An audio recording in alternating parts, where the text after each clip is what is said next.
who dare disrespect pizza do not deserve to live.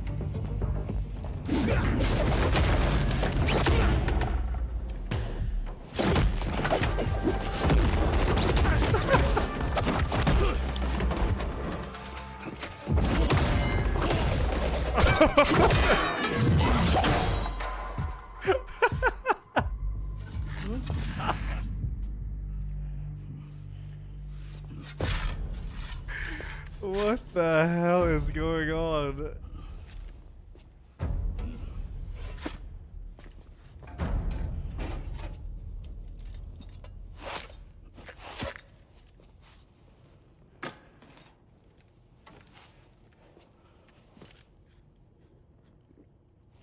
Goddamn.